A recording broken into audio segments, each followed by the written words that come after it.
한의사 한방내과 전문의 닥터구루입니다. 앞선 영상에서 간헐적 단식의 효과, 방법 등에 대하여 알려드렸습니다. 하지만 아무리 좋은 것도 실천하지 못하면 의미가 없죠. 특히 건강에 있어서는 많은 지식을 쌓는 것이 중요한 것이 아니라 단 하나를 실천하더라도 실제 내 건강에 도움이 되어야 합니다. 안타깝게도 많은 분들이 간헐적 단식에 실패하고는 합니다. 사실 먹는 습관은 몇십 년에 걸쳐 굳어졌는데 하루아침에 단식을 시작한다는 게 쉽지는 않겠죠. 오늘은 어떻게 하면 간헐적 단식을 실패하지 않을지, 어떻게 꾸준히 좋은 효과를 지속할 수 있을지 알아보겠습니다.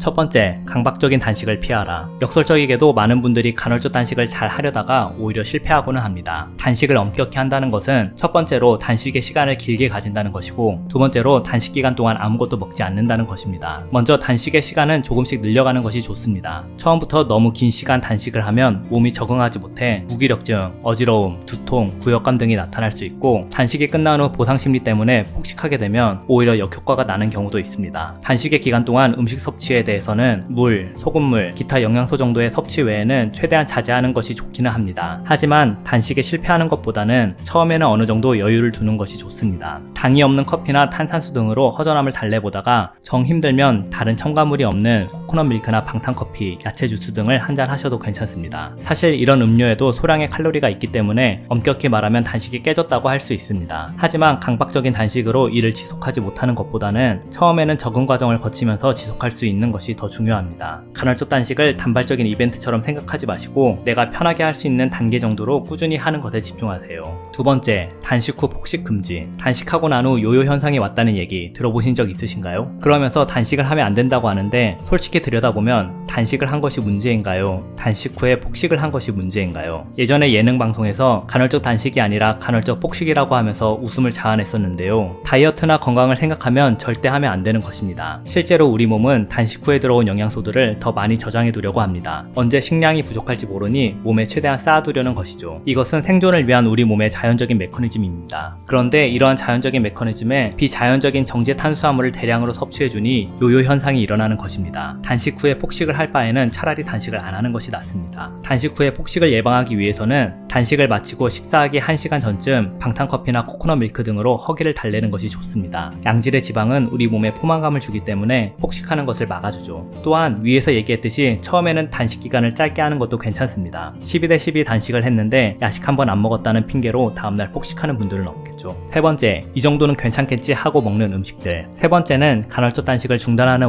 원인이라기보다는 단식을 하고도 효과를 못 보는 원인입니다. 간헐적 단식을 하면서 과일 주스나 심지어 시중의 탄산음료 등을 드시는 분들이 있습니다. 실제로 태국의 승려들이 1일 1식만 하는데도 대부분이 비만과 당뇨 등 대사질환을 앓고 있었는데, 조사해보니 단식 기간 동안 탄산음료나 주스 등을 과량 섭취하는 것이 원인이었습니다. 시중에 파는 탄수화물이나 과일 주스 등은 정제된 당분을 다량 함유하고 있어 단식 중에 이를 마시면 단식 상태가 깨지면 물론이고 인슐린 수치도 높아집니다. 마시는 것이니까 괜찮겠지 생각하시면 안 됩니다. 또한 제로콜라 같은 저칼로리 음료도 당을 대체하기 위해 인공감미료가 첨가되어 있으므로 건강을 생각한다면 피하는 것이 좋습니다. 정 무엇을 먹어야 한다면 차라리 소량의 차나 커피, 탄산수 등으로 입맛을 달래는 것이 좋습니다. 오늘은 간헐적 단식을 실패하는 원인과 해결 방법에 대하여 알아보았습니다. 첫 번째, 강박적인 단식은 오히려 단식을 지속하지 못하는 원인이니 본인이 편하게 시작할 수 있는 정도부터 조금씩 단계를 늘려가십시오. 두 번째, 단식 후에 폭식을 하면 오히려 역효과가 나니 첫 식사 직전에 코코넛 밀크 등으로 허기를 달래고 절대 폭식하지 마십시오. 세 번째, 시중에서 파는 탄산음료나 과일 주스는 당이 많아 단식 상태를 깨트리니 이러한 음료는 피하십시오. 간헐적 단식은 유행하는 다이어트 방법도 아니고 특별한 이벤트도 아닙니다. 단식은 원래 우리 몸이 자연히 가져야 할 휴식 시간입니다. 그러므로 간헐적 단식은 자연적인 상태로 돌아가는 하나의 생활 습관, 라이프 스타일입니다. 더 나아가서 실제로 식사가 필요한지, 잘못된 습관으로 필요도 없는 것을 먹는 것인지 내 몸이 말하는 메시지에 귀를 기울이는 과정입니다. 이 영상을 보시는 분들 모두가 그런 건강한 간헐적 단식을 지속하실 수 있으면 좋겠습니다. 다음 시간에는 간헐적 단식을 하면 안 되는 경우에 대하여 알려드리겠습니다. 아무리 좋은 것도 모두에게 맞는 것은 없습니다. 다음 영상을 통해 간헐적 단식을 하면 안 되는 경우를 꼭 확인하시고 이에 해당하지 않는 경우에만 간헐적 단식을 하시기 바랍니다. 이상 닥터구로의 3분 건강이었습니다. 구독해주시면 건강에 대한 더 좋은 영상으로 찾아뵙겠습니다. 건강하세요.